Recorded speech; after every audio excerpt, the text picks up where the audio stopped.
पारे, सांगोला तालुका, सोलापूर जिल्हा। मी 8 दिवस मार्केटला माल आणण्याच्या अगोदर मी 8 दिवस रोज मार्केटला सकाळी 5:30 ला येत होतो। रोज माल आणता मला समजत नव्हतं, घरच्यांना समजावून सांगण्यासाठी मी नोट केली आणि झिरो साईज म्हणजे असं केलं, झिरो केलं, 1 बोट 2 बोट असं मी ती कतवारी करून प्रत्येक रेटचा रोजच्या रोज रेट घरी वडिलांना भावांना पाठवत होतो, पण ते मला ते सक्सेस होत नव्हतं। मग मी ह्या गोष्टी सगळ्या चेक करून मला एक दिवशी निलाव करताना म्हणाले तू नोट काय करतोय म्हणलं। मी म्हटलं मी शेतकरी आहे, मी माहिती काढतोय। ठीक आहे काढ म्हणते। तिथे मला सपोर्ट केला आणि परत आपल्या स्टाफने थोडं व्यवस्थित सांगितलं असं असं की तुम्हाला समजेल, त्याचा एक फायदा झाला। वडिलांना समजावण्यासाठी जागेवर 150 रुपये भाव दिला असताना वडील काय म्हणायचे, अरे 150 रुपये भाव 100+ कमी नाही, वेडा होऊ नको, जागेवर मिळते, कॅश पेमेंट मिळते, काही नाही तुला हातात पैसे मिळणार आहे। मग मी काय केलं, मला एक चान्स म्हणून त्यांनी फक्त रविवारची गाडी तोडू दिली, तेही खराब फ्लॅटमधली तोडायला लागली, चांगला नाही, जर नाही आले तर तुला पुढची भाषा माहिती आहे अशा भाषेत सांगितलं। आणि ज्या वेळेस त्या खराब मालाचे चांगले पैसे झाले, मला त्या मालाचे की माझा गोटी त्यातल्या 100च्या खालचीच होती, वरची नाही, मला नुसती गोटीच माझी 92 रुपयांनी गेली, 100च्या आतली, 60 70 80 ग्रॅम 90 ग्रॅम 35 पासून पुढे होती, 35 ग्रॅम पासून चिंगळी होती, त्यात होती आणि ओरिजिनल चिंगळी होती। तर त्याचं मला एवढे पैसे झाले। दुसऱ्या दिवशी आता आज सध्या गाडी सकाळी पोचली असं तर आता वडील स्वतः वाकरवर जातात, तिथं बागेत डाळिंब तोडू लागतात त्यांची स्वतःहून। आता आज माझी 5वी ट्रिप पूर्ण झाली, एक जशी ट्रिप पूर्ण झाली मनाचं समाधान झालं, 150 गेला कुठं जाऊ देतो। खऱ्या अर्थानं चेहऱ्यावरचं समाधान हे कधीच लपत नसतं। आज तुम्ही खाली आत पाहिला असेल की शेतकऱ्यांनी जागेवर 161 रुपये दिला आणि रिजेक्शन घेऊन आला, पेढे घेऊन आला की मला चांगले रेट मिळाले। नक्कीच शेतकरी समाधानी, तो त्याला सौदा करण्याचा, रेट करण्याचा अधिकार हा त्याला असताना तो किती योग्य की अयोग्य हे समजत नाही। त्याला मार्केट पाहिल्याच्या नंतर नक्कीच समजतं, पण आज त्या शेतकऱ्याचा 110 पासून 250 रुपये रेट गेला, तुमच्या नजरेसमोर गेला। पण मधुकरराव खोसे हे माझे शेतकरी गेले अनेक दिवसाचे आहेत, परंतु त्यांना भीती होती की पाऊस येईल, त्यांना भीती होती माशी लागल आणि एकाच टायमिंगला माल उतरल। पण मी नक्कीच सांगेल की जर माशीला कंट्रोल आपण करू शकत असाल, जर पावसापासून संरक्षण डागाचं करू शकत असाल तर नक्कीच ह्या मालाचे अजून पुढे पैसे वाढले असते। परंतु आपल्याला निसर्ग किती साथ देतो हा शेवट ज्याच्या त्याचा अनुभवाचा भाग आहे। आज मी 28 वर्षाची बाग सुद्धा पिंपळदरीला पाहिली की वर पाऊस, खालून पाणी वाहतंय, डोंगराच्या कडेला एक डाग नाही, आणि त्या शेतकऱ्यांनी जाग्यावर 223 रुपये केलेला सौदा कॅन्सल करून पूर्ण माल आपल्याकडे टाकला। असेही शेतकरी पाहिले की पावसाला घाबरलेच नाही, असेही शेतकरी पाहिले की माशीला घाबरलेच नाही। पण शेवट ज्याचा त्याचा अनुभव असतो आणि त्या अनुभवातून तो त्याला जी काही क्रिया योग्य की अयोग्य वाटते तो तपासत असतो। परंतु आज शेतकरी समाधानी होऊन ज्यावेळेस पेढे भरवायला शेटला येतो त्यावेळेस त्याचा आनंद गगनात मावतो। आज आपण पाहतो पेढा एखादं नवीन काम चालू केलं, शुभारंभ केला, गाडी घेतली किंवा एखादं काय वस्तू घेतली तर पेढे वाटू, मुलगा झाला पेढे वाटू, पण माल विक्री चांगली झाली म्हणून सगळीकडे पेढे वाटणारा, मुलगा झाला म्हणून पेढे वाटलेली अनेक लोक पाहायला भेटली, पण माझा माल चांगला गेला आणि जाग्यावर चांगला गेला ही भावना ठेवली, मी रिजेक्शन घेऊन आलो शेट तरी मला समाधान आहे, तो पेढा बनवतोय। तर हे पेढा बनवण्याचे दिवस असताना आपण वेडे होऊन जाग्यावरती माल जर देत असाल तर मला असं वाटतंय की कुठंतरी मंत्रे साहेब जर तुम्ही आज राज्याच्या लेवलवर काम करताय, मला असं वाटतं की तुम्ही हे परिवर्तन करा की शेतकऱ्यांनी माल विकण्यापूर्वी शेजारच्या आजूबाजूच्या मार्केटला, समज पुणे मुंबई सारख्या ठिकाणी आपण मार्केटला जाऊन त्याचा अभ्यास केला पाहिजे। किती ग्रॅमचं, जसं यांनी सांगितलं 35 ग्रॅमची गोटी, चिंगळी, त्याला हा शब्द वापरला, चिंगळी, जे कांद्यामध्ये शिकलेला शब्द आम्ही वापरतो चिंगळी, हा शब्द वापरून तुम्ही जर माल कमी साईजचा जर समाधानी 92 रुपये किलो पर्यंत होत असाल तर त्याला तर रिजेक्शन करून 20-25 रुपयांनी 200-400 रुपयांनी कॅरेट घेतलं जातं। हायेस्ट आवक होती, डबल ह्या वर्षाची हायेस्ट आवक होती, टॉपची आवक होती, टॉपची, तरीही माझा तेवढा त्या रेटनं माल गेला। आणि विशेष म्हणजे की दुपारनंतर निलाव झाला की अपेक्षा दुपारनंतर म्हटल्यानंतर लोकांना भीती वाटते की अरे व्यापारी जाता जातील माझ्या मालाचं काय होईल। माझा दुपारी 1:45 वाजता निलाव झाला तरीही माझा माल चांगल्या पद्धतीने खऱ्या अर्थानं दुपारी होऊ द्या ना रात्री होऊ द्या, माझ्याकडे देशाच्या लेवलचा ग्राहक आहे. परंतु दुसरा एक भाग आहे की मला लोकलचा बी ग्राहक आहे जो 10%, जो स्टॉलला पाठवतो, जो मॉलला पाठवतो, जो सकाळी त्याच्यासाठी मला 5:30ला निलाव चालू करावा लागतो. आणि जो हातगाडी पळवतो, आज सकाळी तुम्ही पाहिला असेल, हातगाडी पळवण्या वाद तयार झाला. माझी गाडी पहिली का तुझी गाडी पहिली, माझा माल पहिला जातोय का कसा.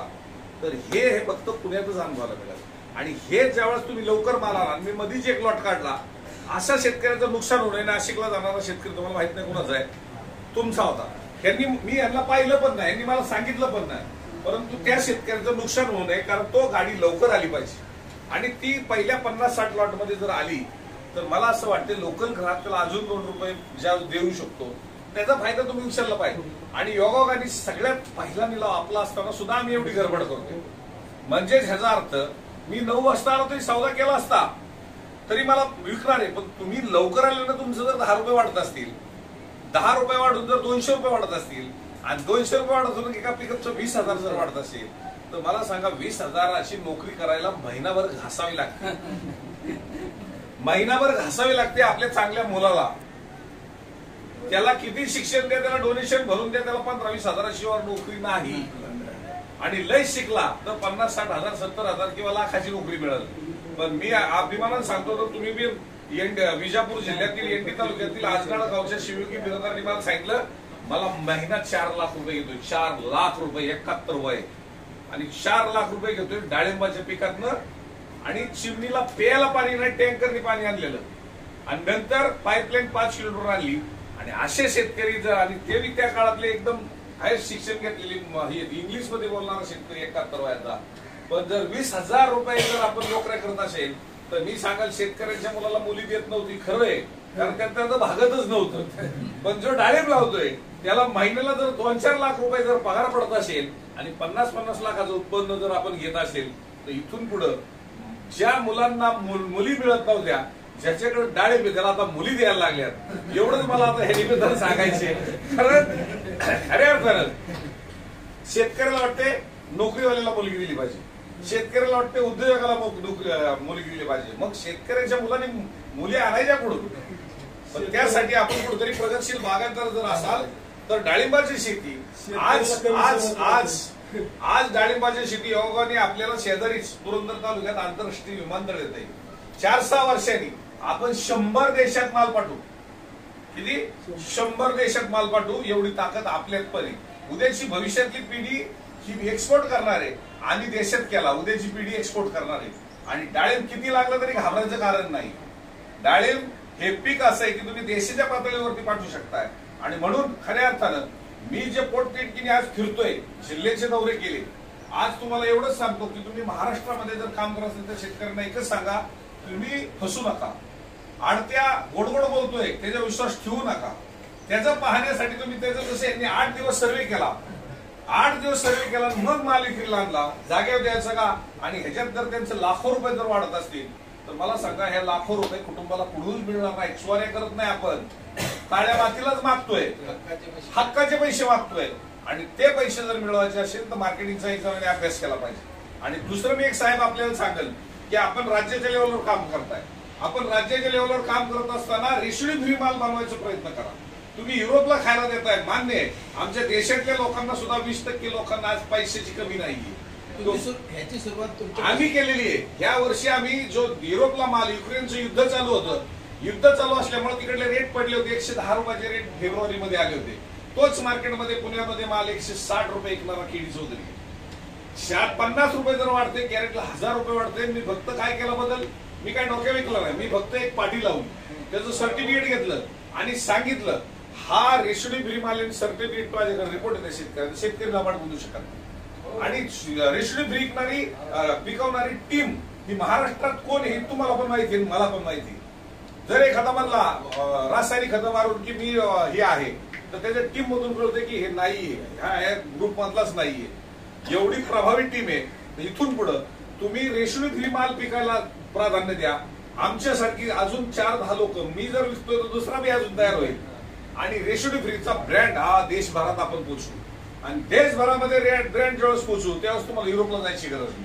आयुर्वेदला जा, त्याच्यापेक्षा जर रेट जास्त मिळत असेल सुरुवात पुण्यात करा. पुण्यात मोठं केली. एवढं. हा. पुण्यामध्ये सुरुवात केलेली आहे, कारण तुमचा माल एक्सपोर्ट फेब्रुवारीच्या नंतर होतो. हा. फेब्रुवारी, मार्च, एप्रिल, मे पर्यंत जर एक्सपोर्ट होतो तो माल आपण देशात विकतो. आणि जर जर्सी गाईचं दूध, गीर गाईचं दूध आणि गावरान गाईचं दुधात फरक आहे, तर आमच्या डाळिंबात का फरक नसावा? आम्ही जर 100 रुपये लिटरचं दूध घेतोय, तिथं 40 रुपये लिटरचं दूध घेतो, 60 रुपये फायदा होतोय. तर माझ्या शेतकऱ्याला रेशोडी फ्रीचा हक्कानी पैसे वाढवून देणारा जर आडती असेल आणि जो तळमळीने देशाच्या मध्ये खाणाऱ्यापर्यंत जर पोहोचत असेल, तर मला असं वाटते उद्याची जी व्यापाराची पद्धत बदलल्याशिवाय राहणार नाही.